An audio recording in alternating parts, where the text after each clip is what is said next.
Welcome back to the TKO show. It is Monday, so I'm going to be talking about the AP polls that came out.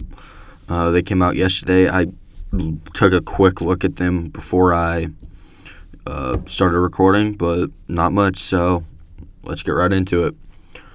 Starting off with 1 through 8, they didn't change at all, so I'm just going to run through them real quick and maybe talk about one or two things.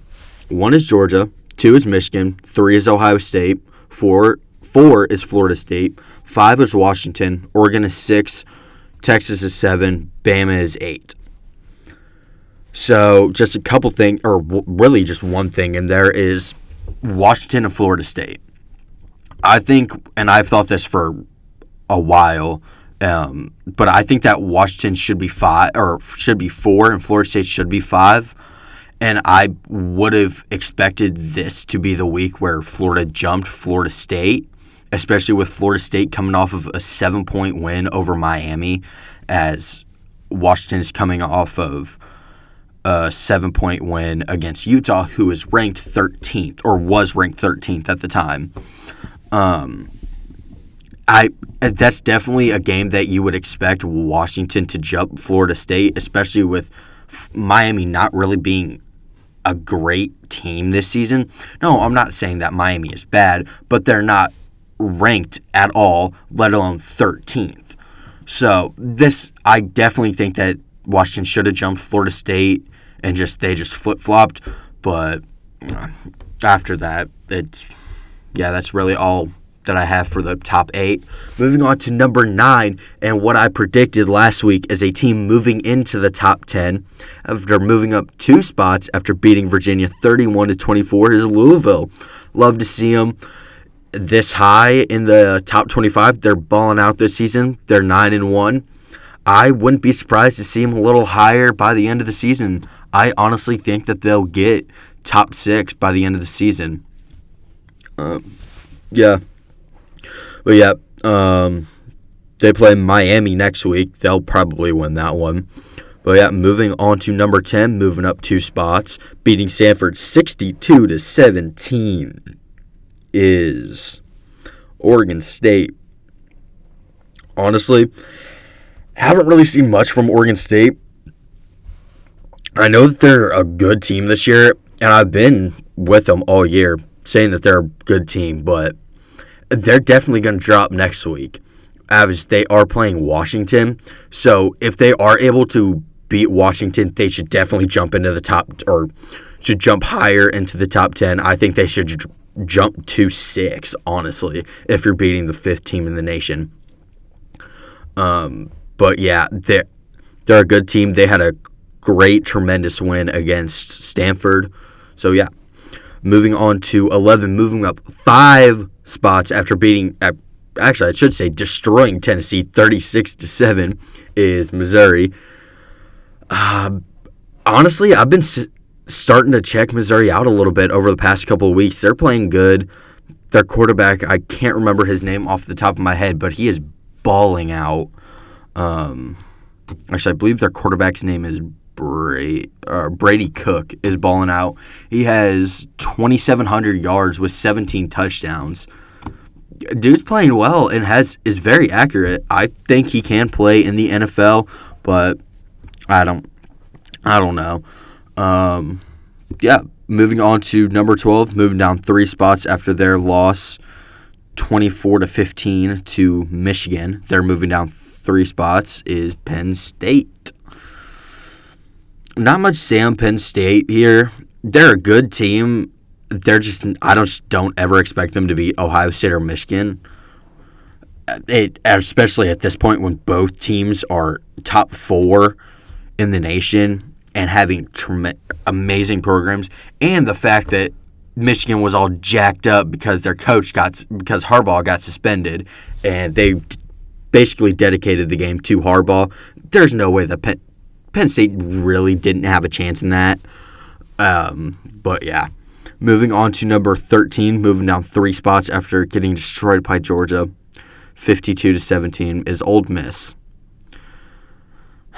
I thought that was going to be a little closer. I'm kind of scared for my prediction of Georgia losing a game by the end of the season, but who knows? Actually, they still might lose a game by the end of the season because they're in right now the SEC championship game is them and Bama, and I think Bama can beat them. Saban will drum something up to beat Kirby Smart, but who knows if they'll end up with a loss. I don't think it will come against Tennessee after seeing what they did to Ole Miss. But, yeah, I'll talk about that on Wednesday.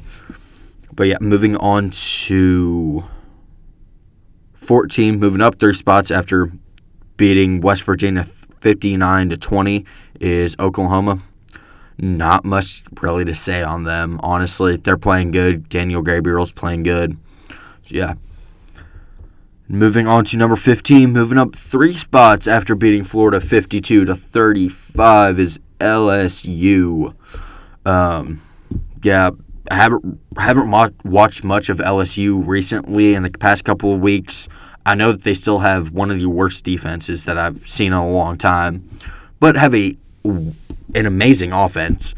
Jaden Daniels, I was seeing his numbers and was comparing them to Joe Burrow's in his 2019 season, which is arguably the best season from a quarterback in NCAA history. But Jaden Daniels' numbers are very, very, very similar to Joe Burrow.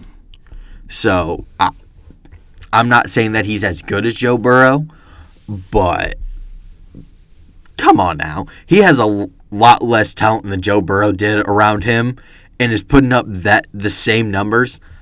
Duke can play. Let's just be honest. He's amazing. But nonetheless, moving on to 16, dropping down 3 spots after their loss to Washington 35-28 is Utah.